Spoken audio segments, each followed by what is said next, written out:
My guest today is a mentor, guide, and intuitive healer for courageous souls ready to evolve their lives and businesses from the inside out. Blending kinesiology, root cause therapy, and intuitive energy healing, she's known as a subconscious detective, uncovering and clearing the hidden blocks that keep people stuck. Her work helps you reclaim your power, trust yourself deeply, and express your true essence boldly and unapologetically in every area of your life. Whether calming the nervous system, transforming trauma, or transmuting limiting beliefs, she guides you back into alignment with your most authentic, magnetic self, helping you live, lead, and create with unstoppable confidence.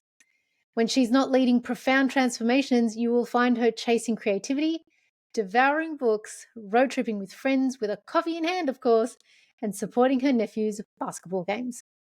In this episode, we explore how true purpose is woven through the sacred fires of unlearning and unbecoming, how aging becomes an initiation into deeper grace, and how the power women carry doesn't just birth calm, it conjures chaos, change, and creation itself.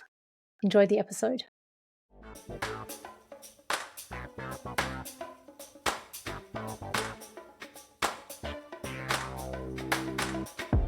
Hello, listeners. Thanks for joining another episode of the Skin I'm In podcast. I'm your host, Chanel, and this is a place where women can tune in to gain peace through clarity, purpose through inspiration, and the permission to be themselves through the stories of other women. If you're enjoying these episodes so far, click the like, share, and subscribe button so that more women like you can be positively impacted by the stories in this podcast.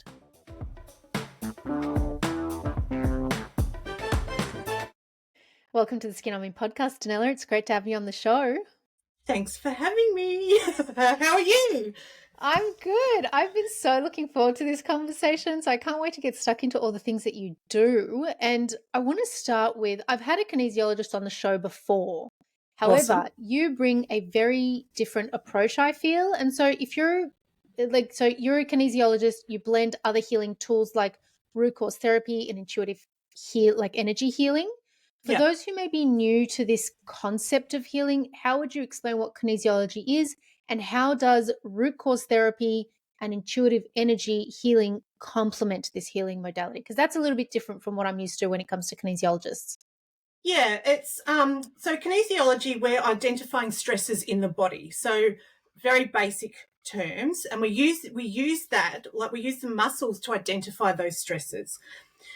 Now, with like intuitive healing, I literally go by my intuition as to where I need to go on the body, whether it's a hands-on thing or whether it's, something I need to say, or like it could be mis-scent frequency. There's so many things that, we can use.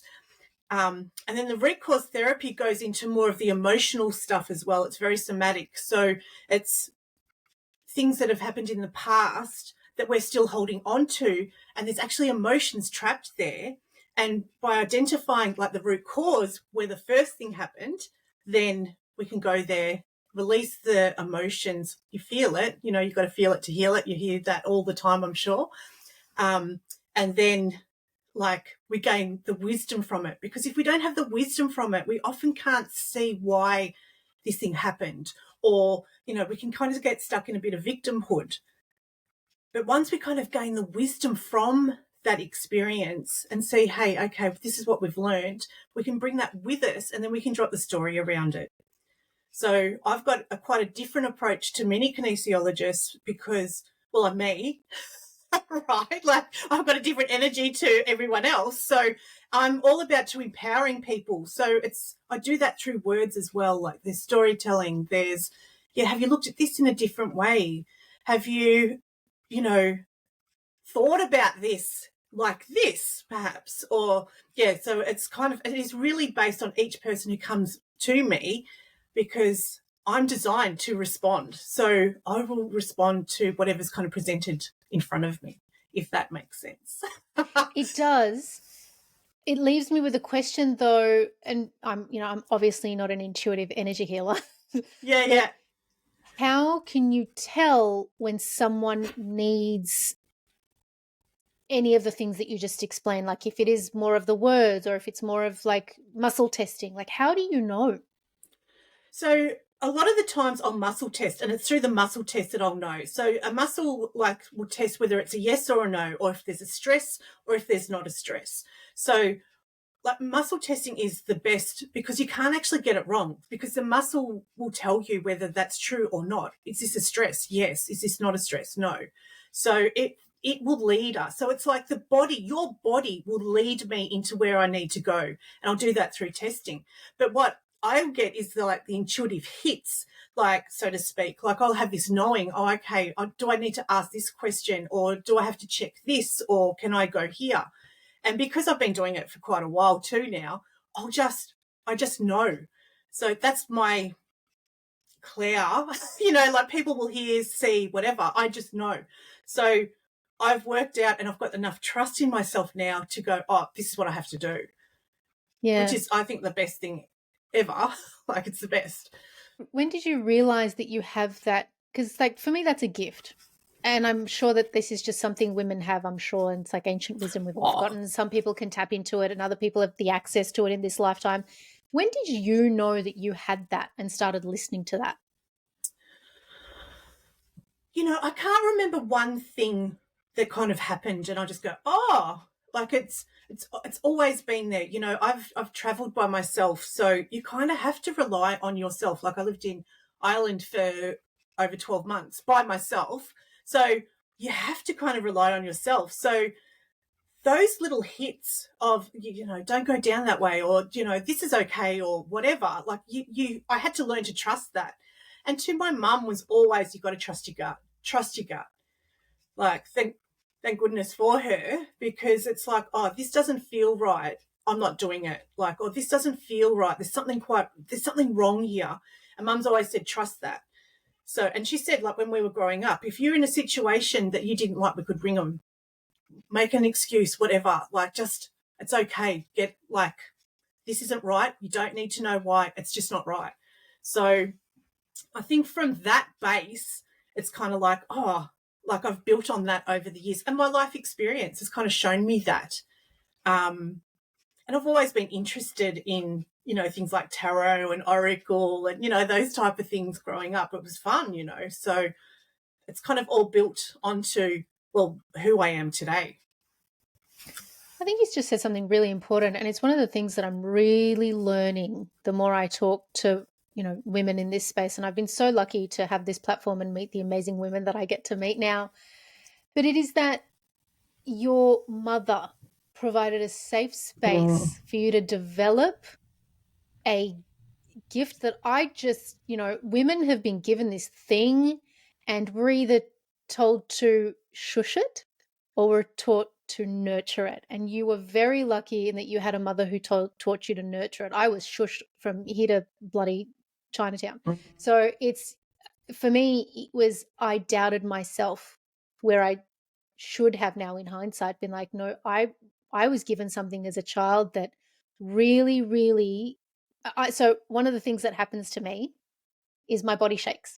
So I get this shake in my core, like this tremble. Yep. Something's off. And I used to think, oh no, that's because I'm insecure. Now I know that that's my intuition going, get away from that person, do not take that job, walk in another direction, cross the street, don't date that guy, don't go to that country. All of these things that I was just like, had I listened to that, I would have made very different decisions, obviously, and I would have been a different person perhaps. But, I love that your mum nurtured that in you and you took that and you were able to really be guided by that intuition into doing what you do today. And you heal people. That's what you do. Yeah, it was certainly like you said, you were told to shush. I was never told to shush. So I've had this discussion with many women in, workshops and retreats, and when they say, oh, I don't have a voice, I never could use my voice, I'm like, and they're going, oh, everyone's like that, right? And I'm like, no, no, because my parents, much to, I think sometimes they regret it,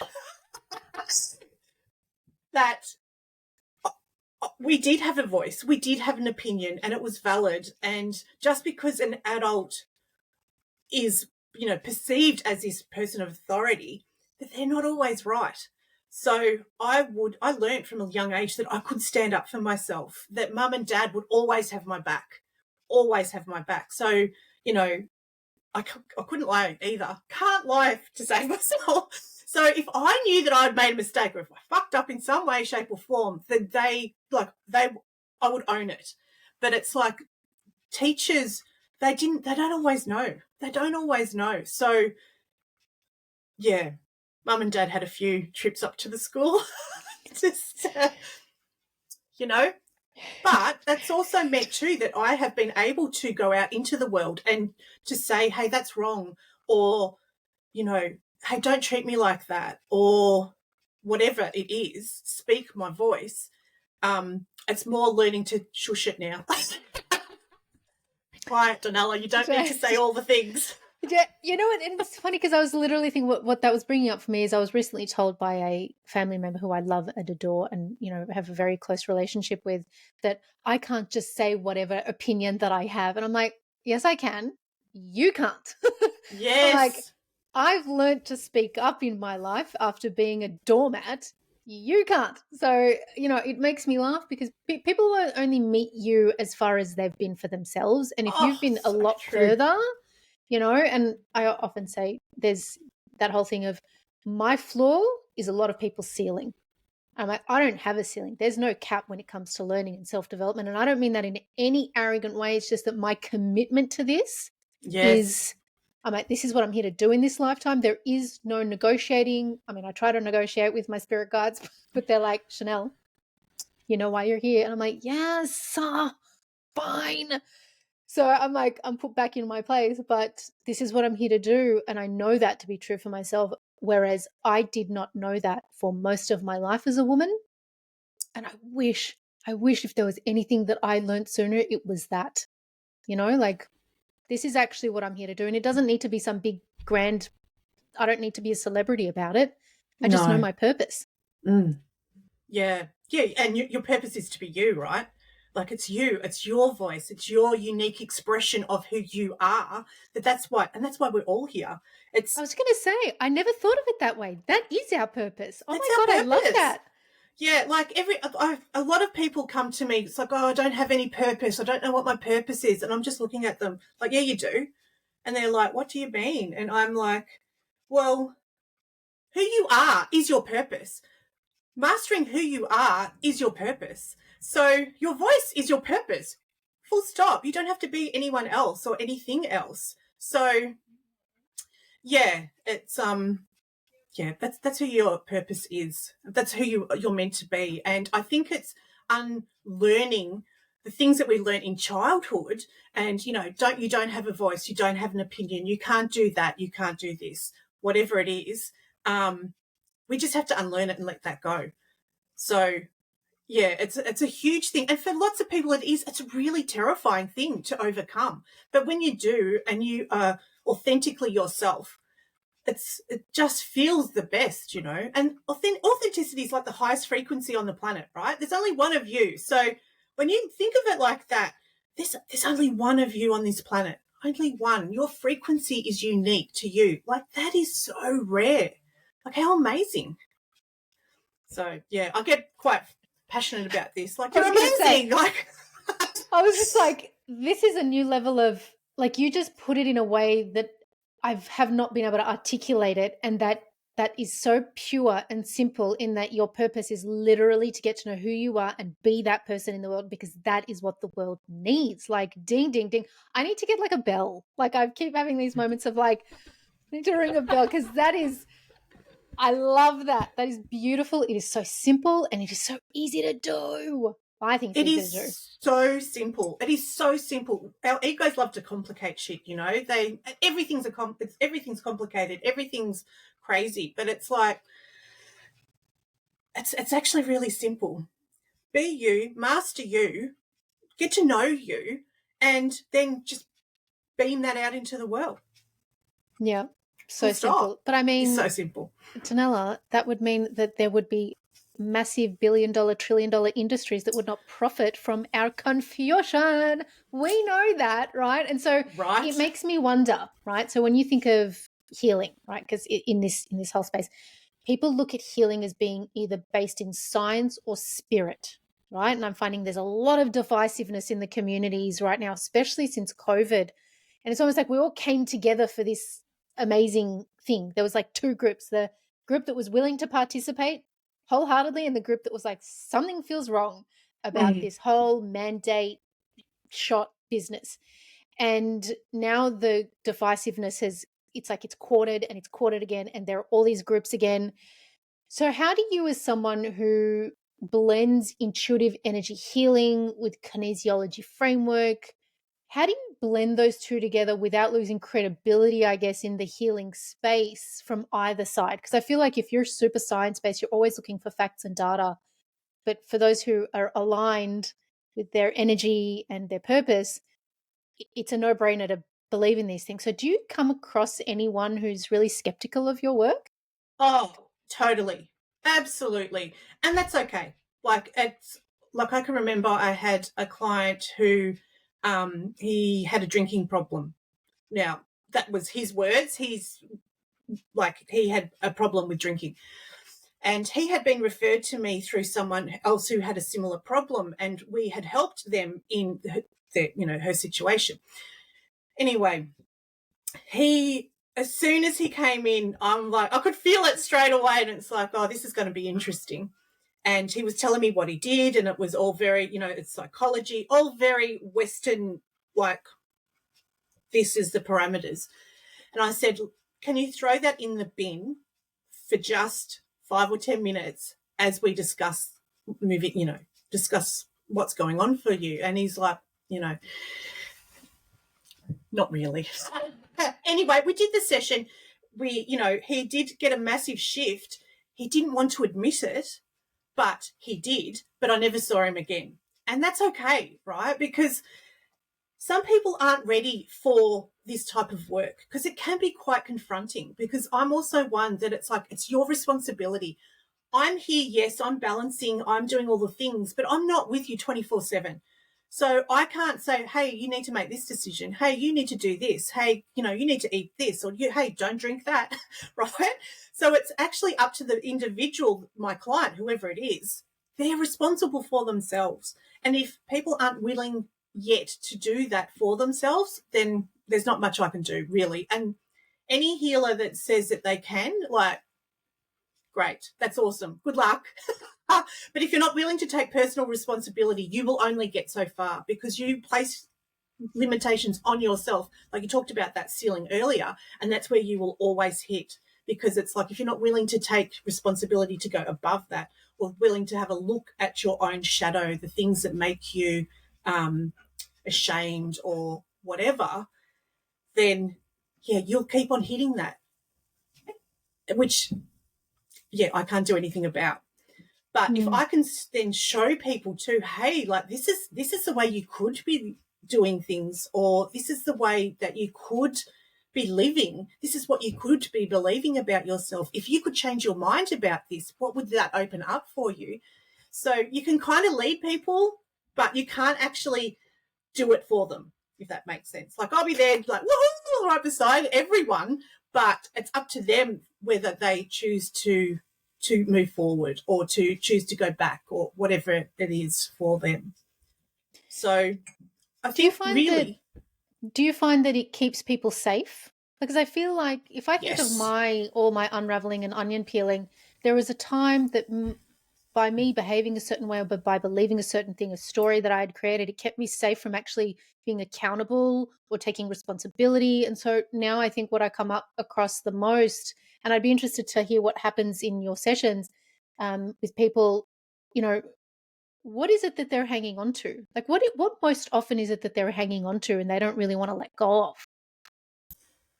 So when anyone, this is like me included here, so we've got this beautiful ego, and I talk a lot about ego, and I look at it from a Course of Miracles point of view, and whether like it's to keep us safe, right? Our ego's, its job is to keep us safe. So it loves certainty. It loves to know. It only really knows itself, right? So when we're trying to make changes, sometimes those changes, it's like your ego is going to go, what the fuck are you doing? This is really scary. I don't know what you're doing. So it's going to throw you back into, like, so, the thoughts in your head will get crazier. The feeling in your body will amp up because it's trying to keep you safe, certain in your depression, your anxiety, your whatever, but safe. So I always say to people, is this your right mind or is this your wrong mind? Or you could look at it from even a higher point of view. Is this your right mind, love, or is this your wrong mind, fear? And that tends to get through to people. This isn't my work. This is like A Course in Miracles, right? So it's kind of like, yeah, am I doing this from a place of love or am I doing this from a place of fear? And then when people kind of can get that, they're like, oh, I don't have to do that anymore. Or, oh, I can choose a different way. Because your ego wants to hang on to what's certain, what's known, safe. But it's all fear-based, right? It's all fear. So it's like, can you change your mind about whatever this is? Can you change your mind? And then it's like, once you kind of make that decision to change, can you bring some certainty in? So that's where perhaps it's feeling really safe within your body. There's lots of buzzwords about, nervous system regulation and all that type of stuff. It's just offering safety. It's peace in the body. So can you give yourself a bit of that? Say you want a new job. How do you want to feel in that job? Start practicing how you want to feel. Like if you've had a job that you've never been really supported or honored or respected, your job then, if you want to move forward, it's like, okay, I want to feel respected and valued and, I want to feel like I belong and that my skill set is utilized. So you can practice that, right? You can practice that feeling. So then when these changes kind of slowly come in, your ego and your nervous system's going, oh, no, we're good. Because I've already got a map of this. I know how this feels. No, we're good. So it's not going to throw up as many challenges for you to kind of go back into that, like what's known. And I also say to people too, show yourself love, compassion, be compassionate, because we all slip up. We all make mistakes. We all do things that you just go, oh, why did I do that? Right. But it's like, can you show yourself compassion? Can you show yourself grace? Because your ego doesn't know any different. It only really knows itself. So it lacks compassion and grace. But the real you, the observer you, it can start to then override that. Now, I'm not saying that our egos are terrible things at all, because they're not. They're amazing. That gives us our unique experience as a human being, because if we didn't have them, we wouldn't know who's, what's what, right? So, but it should be a tool, not the master. So when you can use the ego for the tool that it is, then because our fear's a good thing to know about too, because it's like you said earlier, like, oh no, I don't want to do that. Like if you can feel that and go, oh no, that's not safe. Even if there's might be no reason in the world why at the moment, logically, but that gut feeling, we need to trust that, right? So fear is a good thing as well, but it's learning the difference of, hey, this is not good. Hey, this is actually my ego trying to keep me in a spot safe. And I think that's part of being, again, our purpose, because we all have our unique experiences to get over. So, it's tuning in. It's fine. It's having a play. We take ourselves way too seriously, way too seriously. Like it's like, oh, look, here we go again. As someone who is very hard on herself, I know. Yes. Right? Like for a very long time. And I remember people used to say to me, you are just so serious all the time. I'm like, how can you not be? Like, excellence, integrity, these are my values, my top values. So I hold myself at a very high standard and I have very little patience, something I have to learn. I'm trying to learn for people who don't value that the way that I do, because for me, accountability is very important. Responsibility is very important. But I really liked what you were saying around the piece about and of course I'm having a mental blank here, but I was like ding ding in my brain. It'll come back to me at some point. Um, but one of the things that I have come to learn about the brain is that it serves its purpose in protecting us, but it's also really lazy. It doesn't want to learn anything different. It doesn't want to have to do anything different. And so when you come up with doing healing or learning something new, and I can speak from my own experience, there are some things that I just don't want to try that are new. There's just things I'm like, I'm good with where I'm at with this. So I don't want to try something new in that area. But I've also, learned for myself when I am coming up with a block in my brain of I don't want to do this, I check in.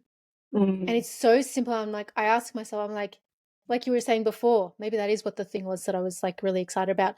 Is this coming from a place of love or is it coming from a place of fear? And so I ask myself, is this coming from a place of one of my traumas from a child? Am I starting to feel feelings of abandonment and that's why I don't want to do it? Am I starting to feel feelings of shame and that's why I don't want to do it? Or is it just that I really can't be bothered and I don't want to have to be responsible for the outcome of that? And so checking in is so simple and it's what has worked really well for me. What do you find works really well for you in that respect? And I love to get the perspective of someone who's done a lot of their healing work, who now heals others, because I think that for us, we understand that there is still healing to do. So what is a way that you check in with yourself or gauge where you're coming from when you come up with one of your own obstacles? I love to journal, like I love writing, and so I journal pretty much every day. And if I know if I've got something that just cannot leave my head, I'll brain dump it. Like just get it on paper, get it out. Like it needs to get out of this and onto paper. And then kind of once I've done that, then I can have a look. And it's unfiltered. It could just be all swear words. But that's been known to happen. But it's like I need to get it out. And then actually a couple of weeks ago I was totally triggered, and it was and in the moment I'm going, geez, I'm so angry. Like I'm so angry. And no one else would have known about it. It was all internal. Like I didn't have a massive explosion or something. It was just like, and I started to question, even in the moment, it's like, okay, I'm angry. Okay, feel it. You're okay. You're safe, because I was safe. Just feel it. And then once I'd kind of not toned it down, or felt it, right, and it had decreased, then I started to get curious in the moment. Now, you can't often do that, right? But in this particular thing, I had a moment. So it's kind of like, oh, this actually reminds me of, like, it is those feelings of rejection were coming up, those feelings of abandonment, of feeling not enough, feeling left out. And it's like, okay, so is that actually true? Is that actually true? And in that moment, it's like, well, I had removed myself from what was going on. I was the one who had backed away. I was the one who had taken myself out. So it's like, that's not true. It's just a story that my ego likes to tell. And once I kind of recognized it, I still was pissed off. But I then was like, hang on, I'm like, this is like, you feel it. And then, the next day, once I'd taken myself out of the situation, I actually sat down and have a really good look at it from, again, like just journaled it out. And I just asked myself questions like this conversation, right? So I'd be going, like what memories did that bring up for you? Like, and then I answered it. It's like, I mean, it probably looks a bit crazy if anyone read it, but that's okay. It's not for anyone else. It's just for me. But it's like I challenged that stuff, because it's like those feelings and those thoughts, they were just an echo of a past memory, right? That I probably hadn't fully felt in that moment. And this was just an opportunity to have a look at it. But it wasn't truth. What my thoughts were saying to me wasn't true. So once I realized that, it was like, I can let that go, because now I get to choose what anything means in any moment. So I got I chose in that moment that I was actually there for another totally different reason. I was actually watching my nephews play basketball, which I love. So it's like, I actually was having a good time with my nephews. Like they were playing basketball, their ace. So yeah, it's becoming aware of your own bullshit pretty much. Like, so it's, and we go unconscious and conscious all the time. So we'll be super aware and then on other times super not. And that day I was super not conscious at all. My ego was just going like a rabid dog, right? And I was sitting back going like, and then once I became conscious again, it's like, hang on, what's going on here? Having a look. I'm like, okay, we're doing this today. Okay. But I always say to people, just get curious. I had no judgment on myself in that moment. It was like, literally, I'm triggered. I'm angry. It didn't mean anything. I didn't make it mean anything. I could have gone, oh, you're such a loser. You're such a this. Why are you doing this? Why are you doing that? That's just causing myself even more suffering than what I'm already in. So why would I pile it on again? So it's having compassion, having grace for myself in that moment to then let that go. And now looking back, I'm just like, wow, that was just a moment. And I can laugh at myself because it was just a moment. It's just a moment. But kudos to you to be able to manage your state, right? Because I think that a lot of the times, it's like you were saying, we tend to be hard on ourselves because we're still having these thoughts. I've done this for over a decade now. The self-development, ICF certified coach. I've done leadership things. I have done so much training in this area and I still come up with my own stuff. And I think to myself, I should know better. And I'm like, yeah, I should know better, but I'm also human and I still have needs that I have not yet given myself or that have not yet been met in my life or whatever it is that I want.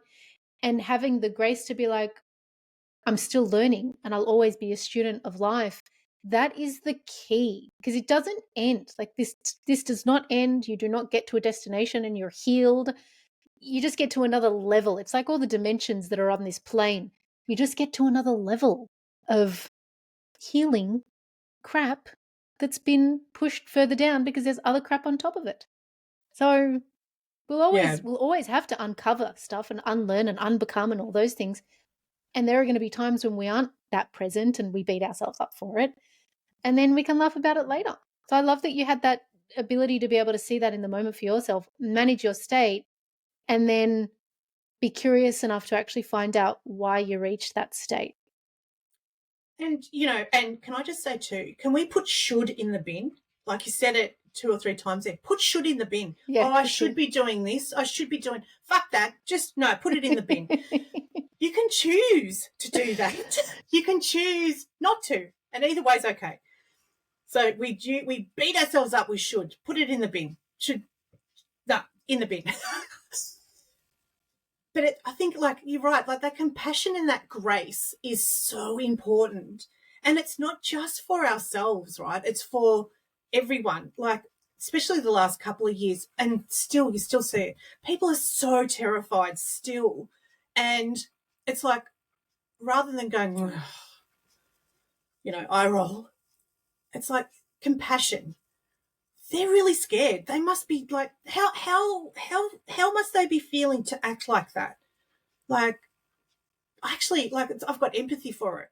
But then too, it's like, that's not my responsibility. Like, that's all good. And you just continue on. But it's like having compassion for yourself. And, when you're going through challenges or when you're making choices to change in some way, like, how courageous do you need to be? One, but it's like, show compassion when you stuff up, perhaps. Like, we all will. And it's okay. Like, it's okay. Like, I'm one that mistakes are not mistakes. Like, they're just learning opportunities, and people go, oh yeah, whatever, but it's like, it's true. I have made some colossal mistakes in my life and people have just gone, whoa, like, geez. And I've taken some incredible risks and some have worked and some haven't. And then it's like, well, I won't be doing that again. Like, I'll try something else. But it's like that experimentation. It's also part of my human design, if anyone's into human design. That it's okay. Like, it's okay to make mistakes and it's okay to quit and it's okay to say no and it's okay that this thing isn't for me and it's okay to choose yourself. So when we're kind of navigating that and being who we are, because it takes courage to be authentic, right? It takes courage to say, oh, actually, no, that's not for me. I'm going to be different to the crowd. It takes courage to step into that space.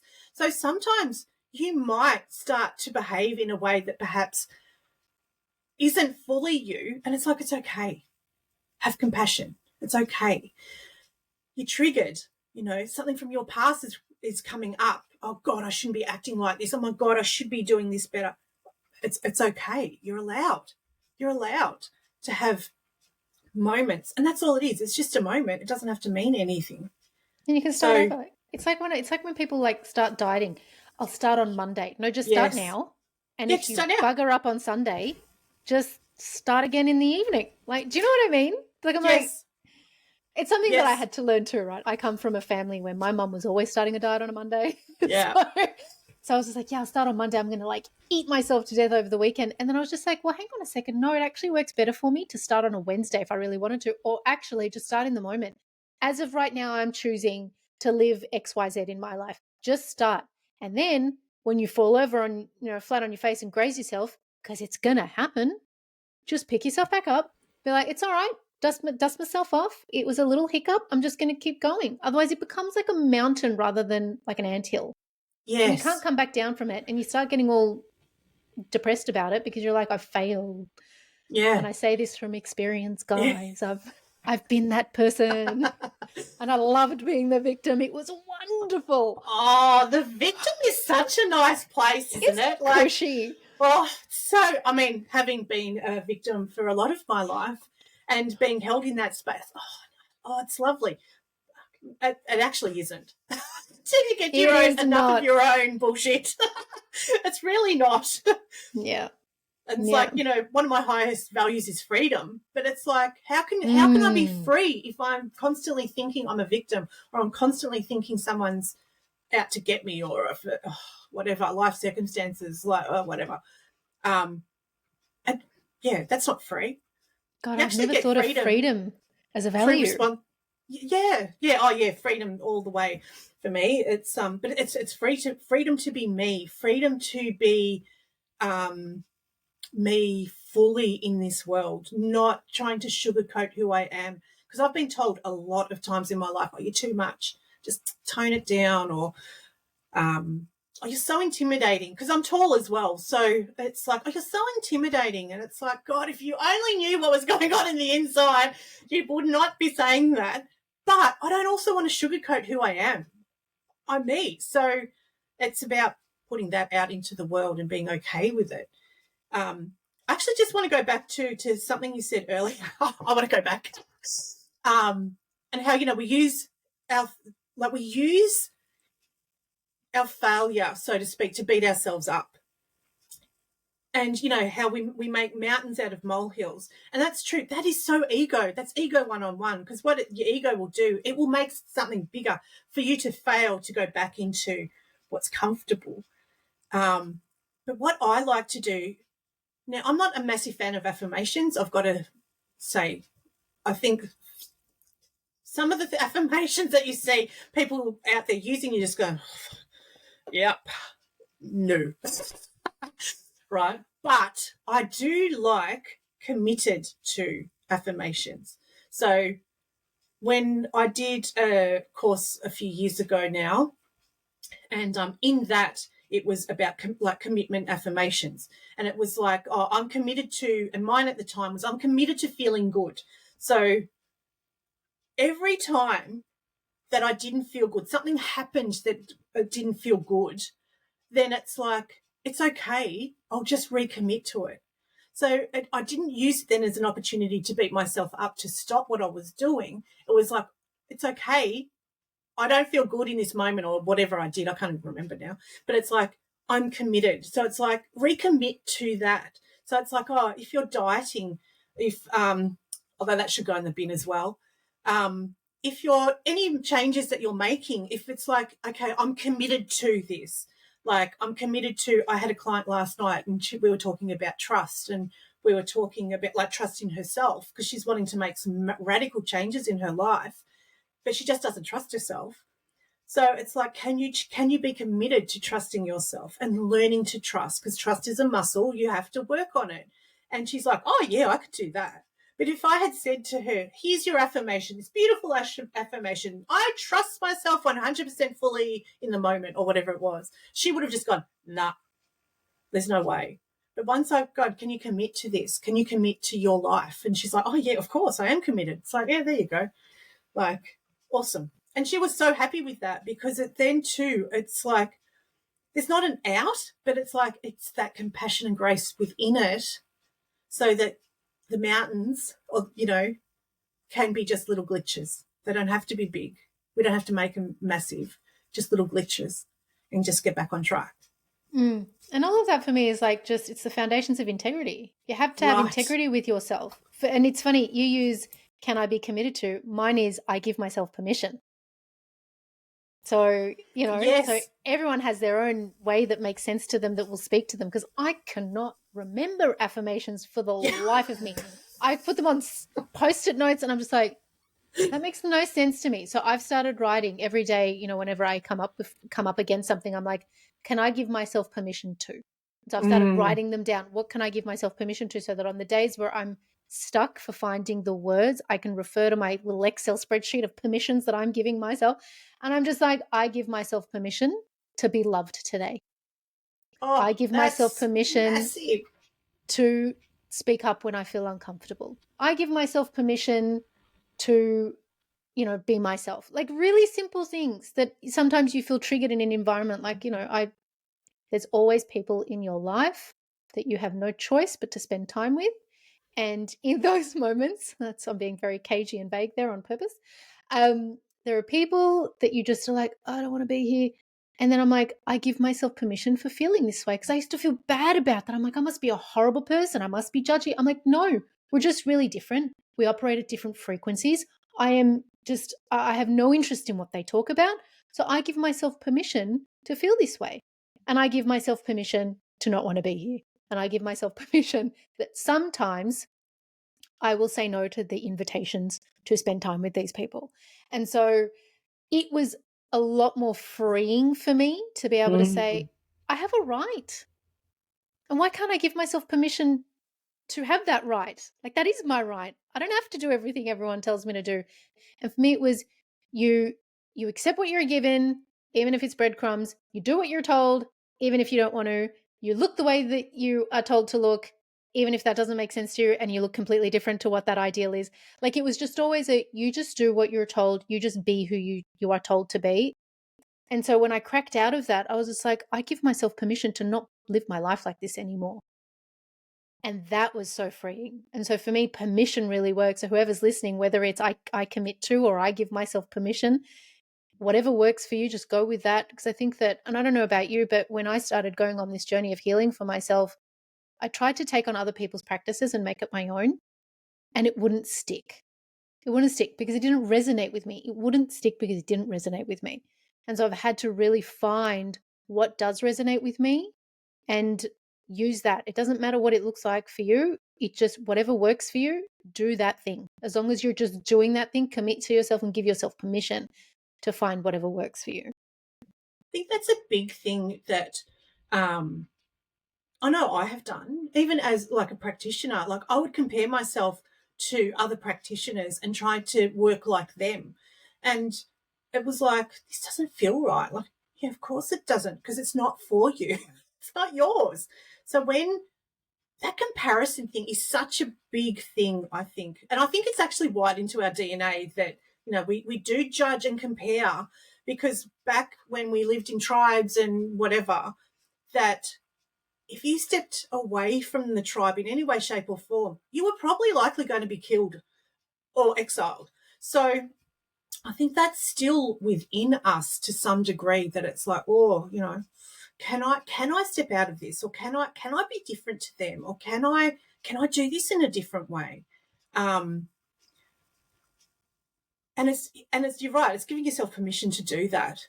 That it's not we're not bound anymore to those things. So it's like, let's be free.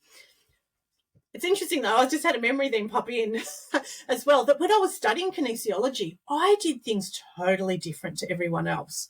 Like, think that like I'm a manifesting generator, and we tend to do we'll skip steps and we'll move fast, and everyone else is learning the protocols like one by one. And if I missed a step, I'll be like, oh well, I wasn't meant to do it. Like, it's no big deal. Where other people are like, oh my God, I'll have to go back and start again, and but it's like it's skipping those steps that actually that is how I work. It's allowing myself to not be so rigid in what I'm doing, or it's being okay to go outside the box. It's being okay to do things a bit differently. And then when that little comparison thing comes in, it's just acknowledging it. And it's like, it's okay to be different. It's okay to be who I am. It's okay to be, well, I don't even have to be a kinesiologist. I don't have to, like, I don't really do well with labels now that I'm talking about it. I don't do well with labels. Don't pigeonhole why. Yeah. Freedom's not your value or anything. No. You want to be free of labels. I feel like you'd be free of everything. Everything, yeah. Yeah, labels. I like that.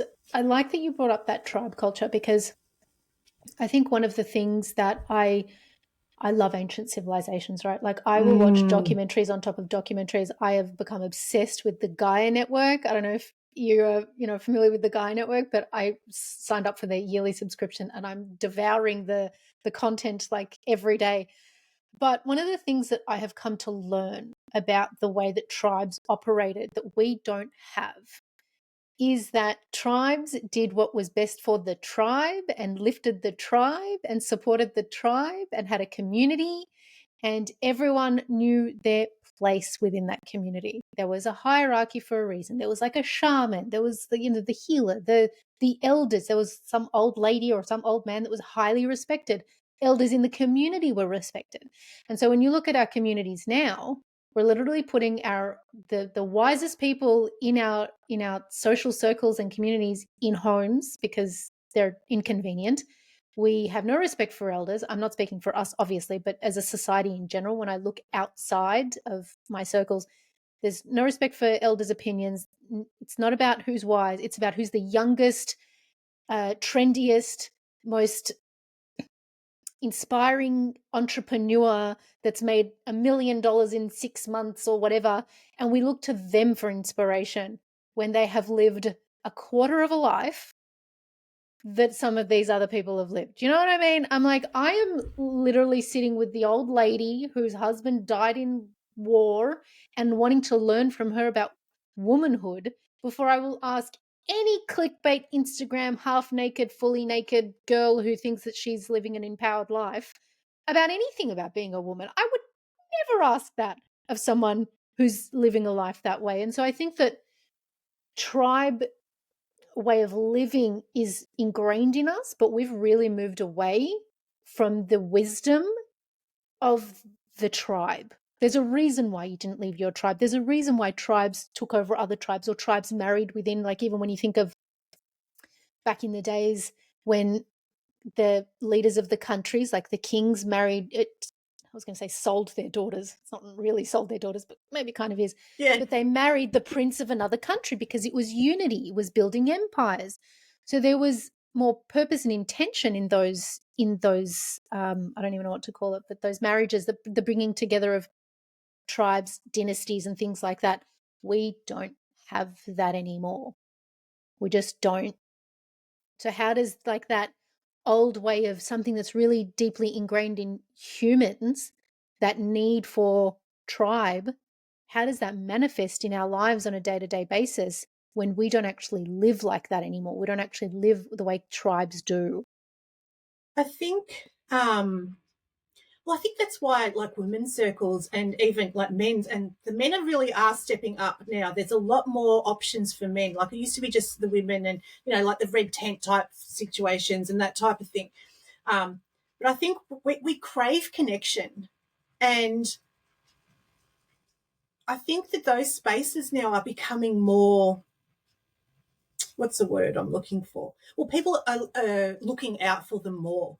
So, they'll go to workshops, they'll do networking, they'll go to a circle or a meditation or whatever. And, it's not just all woo-woo now. not I love woo, so I'm not knocking that. But I know of actually a client and a friend who she's got her own little circle going as well, but there's no oracle cards, there's no cacao ceremonies, there's none of that. It's pure connection. I just think we've evolved out of that, but it's a bit inverted. Like we worship the maiden, right? I don't. I mean, if I look back at myself as a 20-year-old, bless her, she was amazing. But my God, I'm so much I'm smarter. I've got more wisdom. I'm more powerful. I'm more me now in my, I'm heading towards 50. That, yeah, I didn't know shit. I just didn't. So we worship this young, like you said, OnlyFans or the influencers or the whatever. And it's like, mm-mm. But it's like, why do you think we do that as a society? So that why we are we doing that? We forget. It's by design. Right? So that we forget that the older we get, the wiser we become, the more. I mean, I think the shift started at 31 for me. I was like, fuck this shit. This isn't my life. I didn't realize that's what I was doing, but I felt like a shell of a human being and living in Montreal, and was just like, oh my God, this is not my life. I need to leave this person. I need to leave this life. I was called. But that's when it started, and it took until I hit about 37 for me to have my tower moment. Another one of my tower moments, but one of the biggest tower moments. And that propelled me into asking myself, what is a woman? What do I love about being a woman? What the hell is there to love about being a woman? What does it even mean to be a woman? Who's the woman that I want to be? I have no idea, because I've spent my life looking at people who, like that comparison disease, that do not live the life in the way that I do, that don't have the beliefs and values that I do, and thinking I should be more like that, when really what I wanted was to sit with all the biddies in my suburb who sat outside their houses and watered their gardens and tended to their poppies or whatever in the front yard. And I'm just like, they are the women that I gravitated towards, but I felt like a loser because I wanted to sit with old ladies, And the older that I get, I think you and I spoke about this when we caught up the last time, the older I get, the more I don't give a flying fuckstick what anyone thinks of me and the way that I live my life and the decisions that I make for that life and what my journey is. And, I had a whole thing about not having had children when I wanted to have children. And I really beat myself about that. Oh, there must be something wrong with me that I'm not married and have kids when I was like 26. And I'm like, no, it's because I needed to go through all of this to be the mother that I am truly capable of being. And I'm not saying anyone's journey is, if you became a mother at a young age, that was your journey. It was just not mine. But I also didn't find myself until a lot later, because I had layers of crap from generations of crap dishing women who didn't know themselves either. And it took me a really long time to see that. And so that whole, again, I call it the comparison disease. It is a disease. Like, we really have forgotten who we are. We've forgotten what we bring. We've forgotten what our gifts are. And when people discover those gifts, we're made to feel shame about having them. Oh, are you going off gut feelings? That's so that's not solid enough. Yeah. But there's a lot to be said for gut feelings. Oh, You don't make 100%. business deals just on paper. Yeah. Yeah. It's it really is to disconnect us from our power. As you look at the mother archetype, the crone archetype, that those crones, they're powerful women because they no longer give a fuck. Like you said, they just don't care anymore. Can you define? Because I've never heard of crone archetype. A crone is it's so the archetypes of a maiden, mother, crone. So it's the women post menopause, so post your regular cycle, and so they no longer have their period. They've stepped kind of fully into who they are, and it's like, if you can think of, it's like the old witch, like the old or the hag is another one. I don't particularly like that. I like the crone better.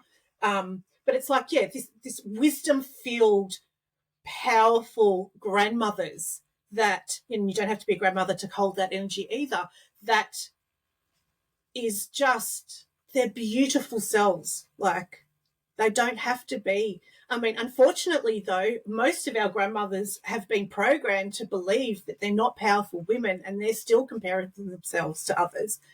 Like, I remember last year, my best friend got married, and I was like the celebrant. Like, they got married just before, and then I was the one who said their wedding ceremony.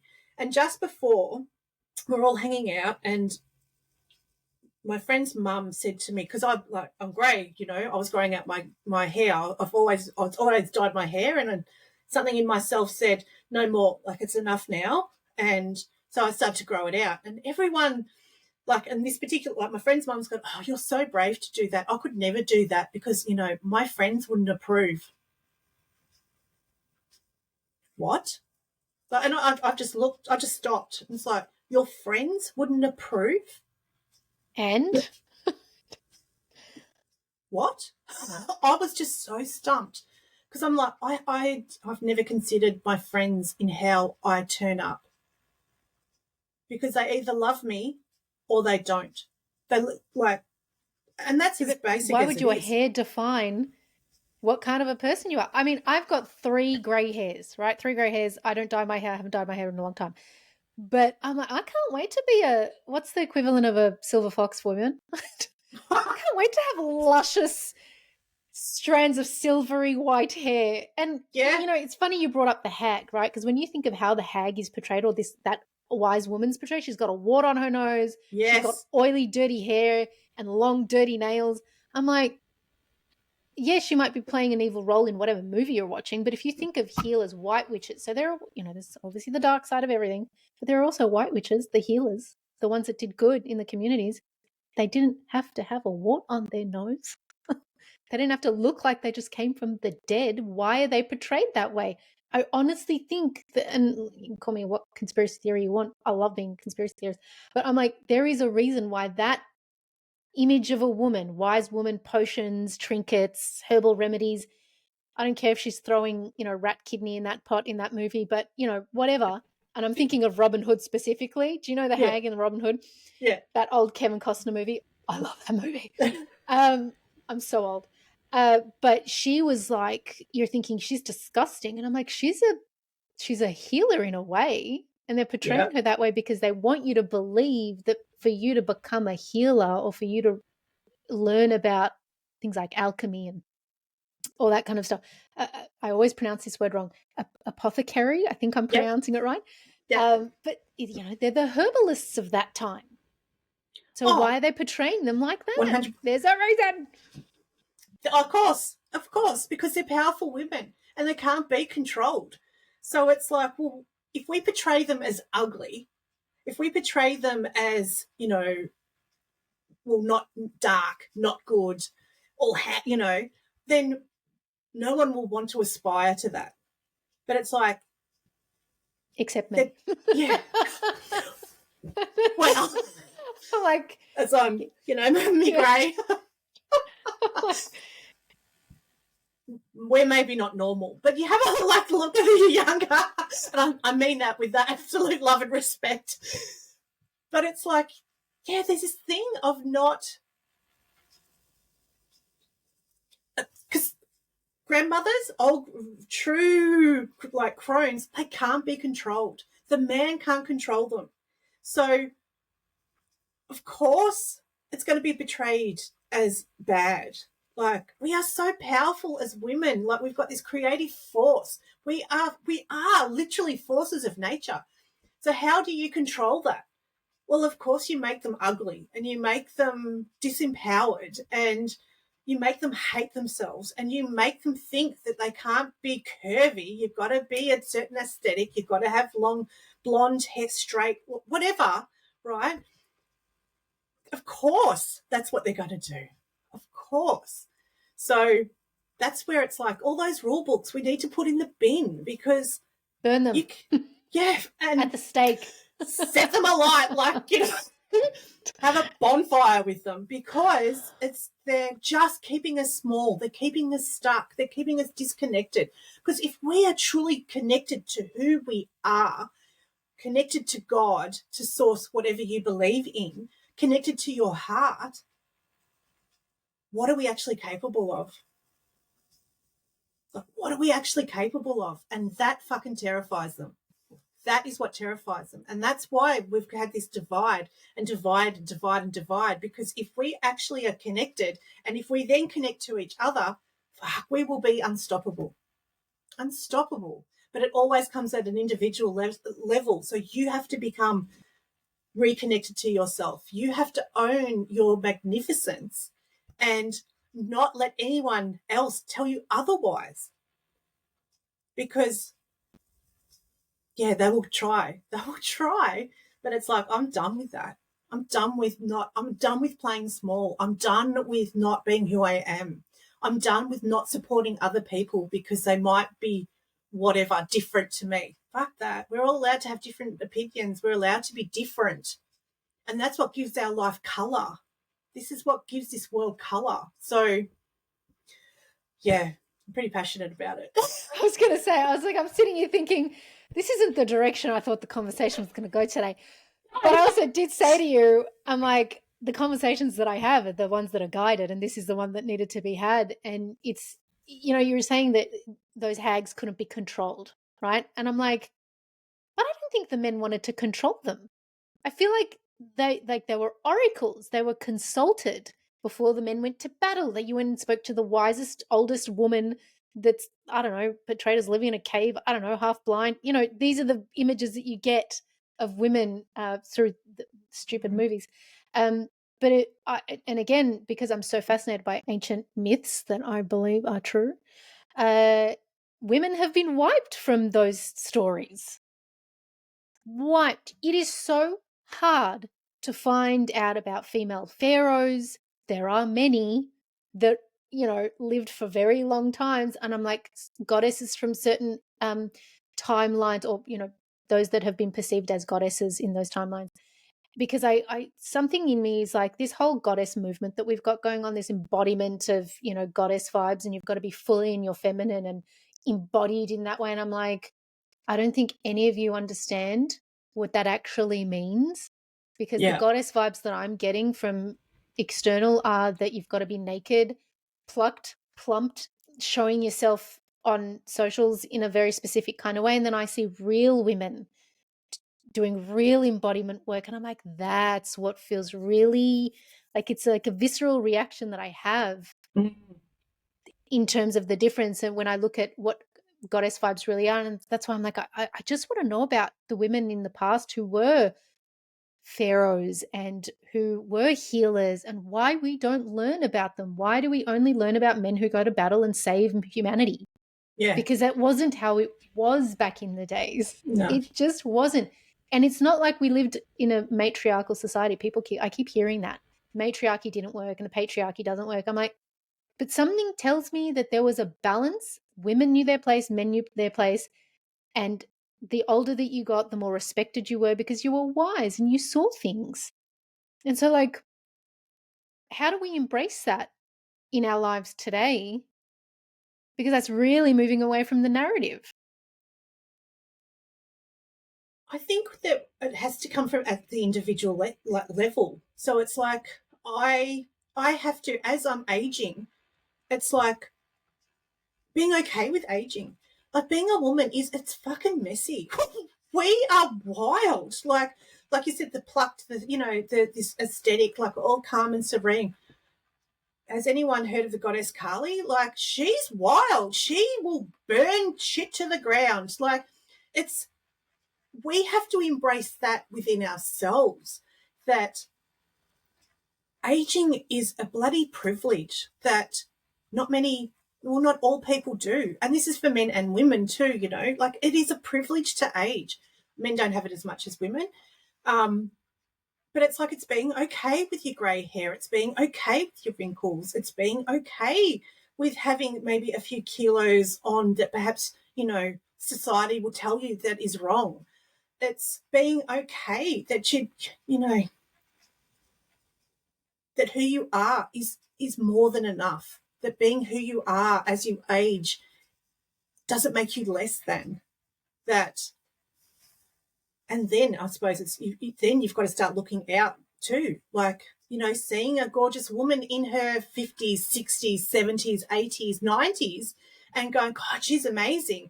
I want to talk to her. Like, you know, go and have a conversation, say hello. Like, it's being open to having more than what we've been led to believe. And I actually don't think that it's all men want us like away, or like that's not true. This particular type of man, and I say man because there's also women in that group, I think, that want us disconnected from our power.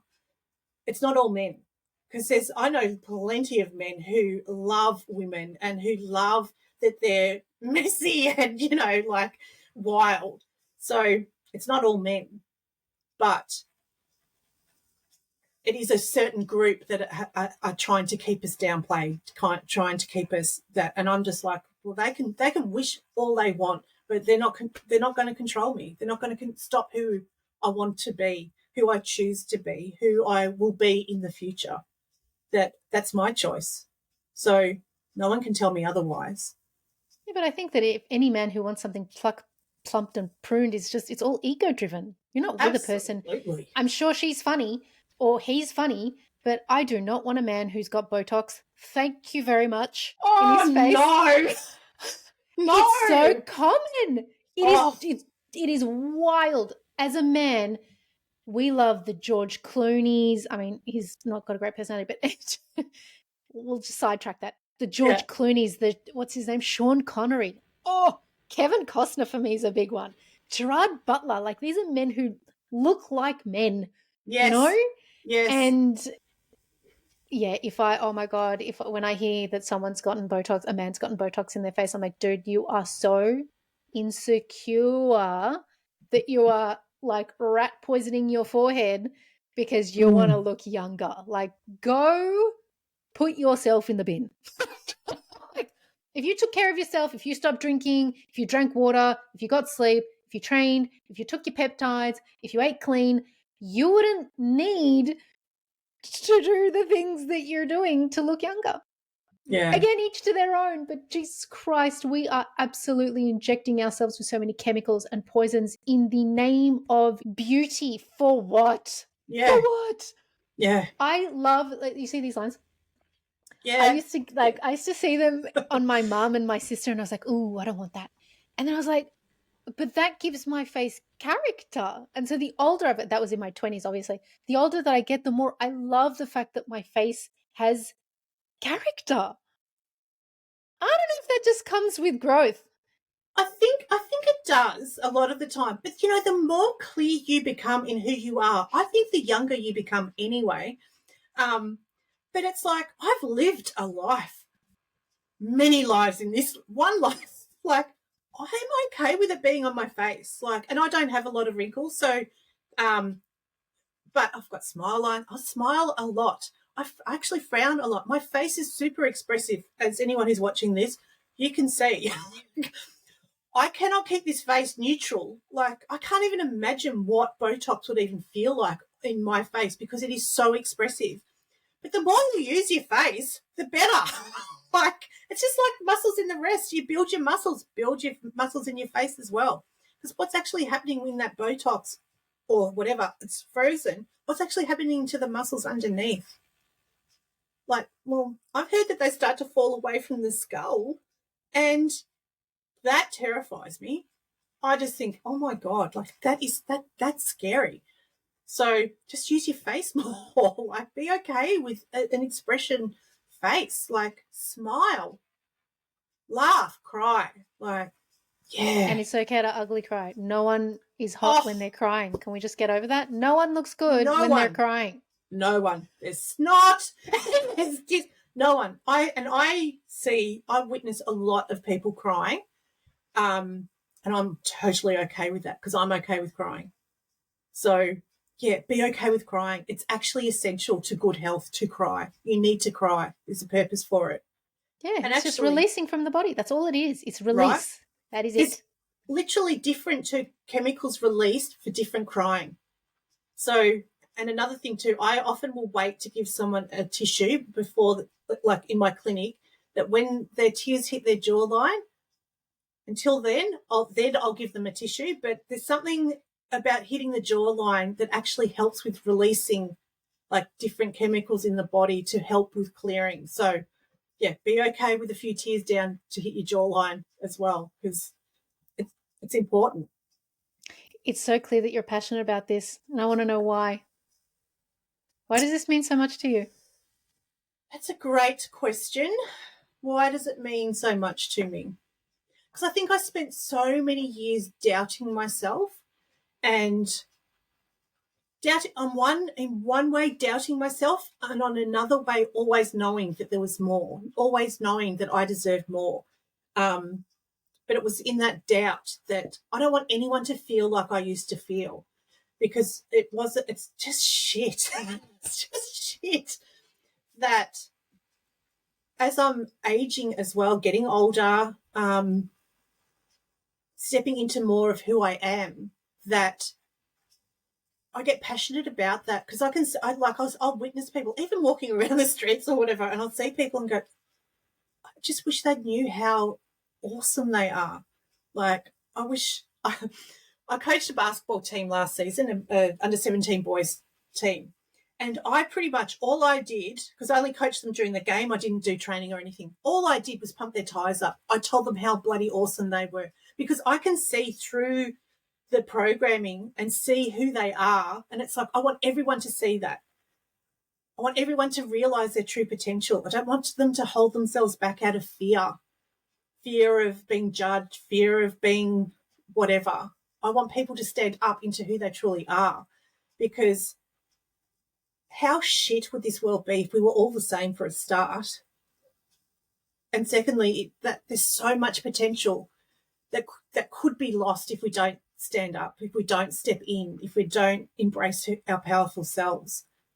Yeah, that's probably why. I don't know if that's quite succinct enough, but it's I just don't want anyone to feel like they're a victim to life and they're a victim to themselves. I want them to know how empowered they are. They truly are. How loved they truly are. Yeah, how deserving. Yeah. Donella, what do you love about being a woman? I think it's like we said, it's that power, that feminine power, that feminine creativity that I love.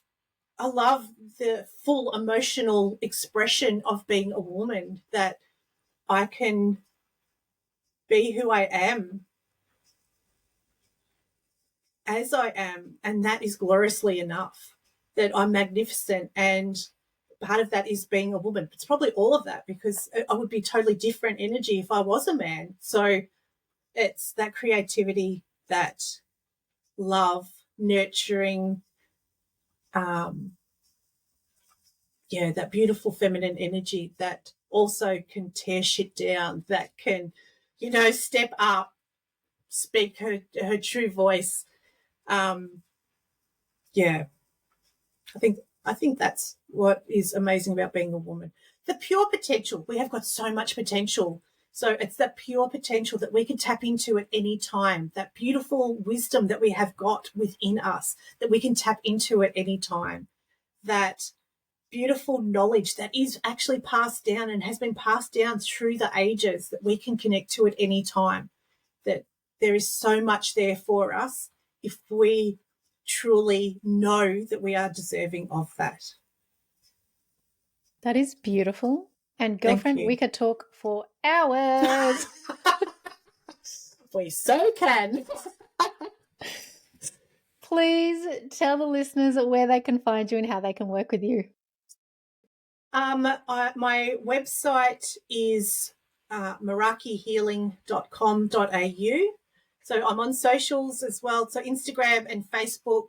I've got a clinic in Forest Hill in Victoria, Australia, where I see clients, but I'm also will be moving into more workshopy that type of space as well. My Donella _ Meraki Healing on Instagram, and I think it's Meraki Healing with Donella Storey on Facebook. So love to Amazing. I hang will out. include, look, if you are interested in working with Donella, I will include in the episode description and across socials links and ways you can do that. So if you haven't already, head on over to Spotify, YouTube, and Instagram. Follow the Skin I'm In podcast to be the first to know when new episodes drop. Donella, thank you so much for being a guest on the Skin I'm In podcast.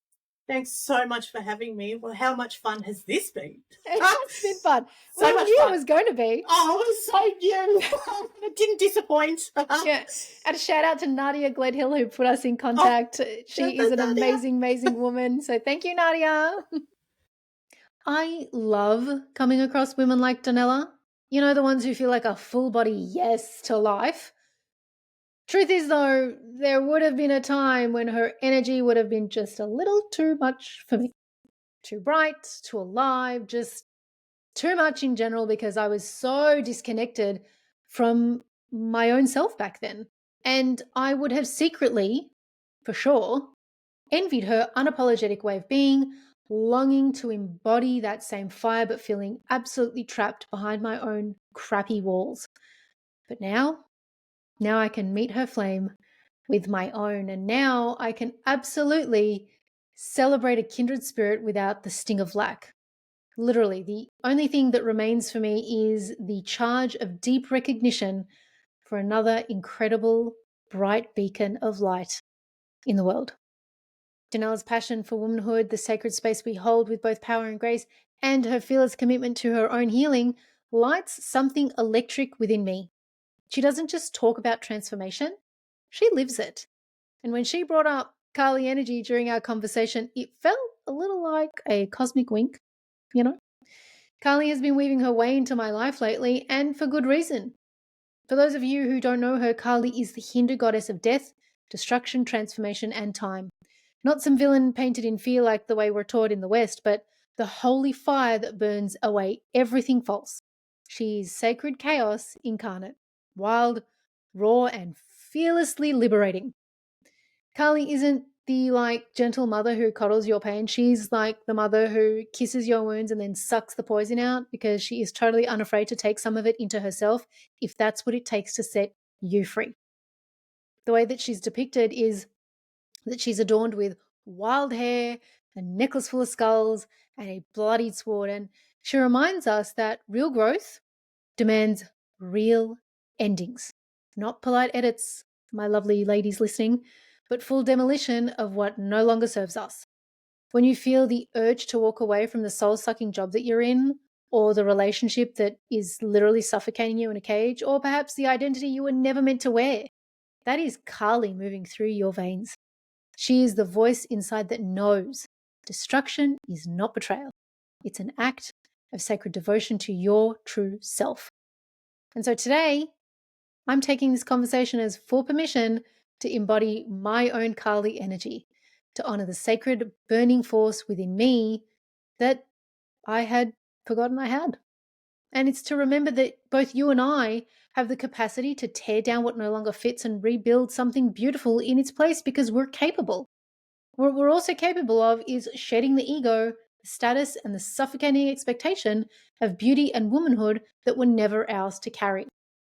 So instead, let's choose to age like wild priestesses, full of grace, full of fire, and utterly, unapologetically ourselves, living lives rooted not in approval, but in our own truth. This is the magic we were born to reclaim, and the world is absolutely starving for it. With gratitude and grace, have a wonderful day.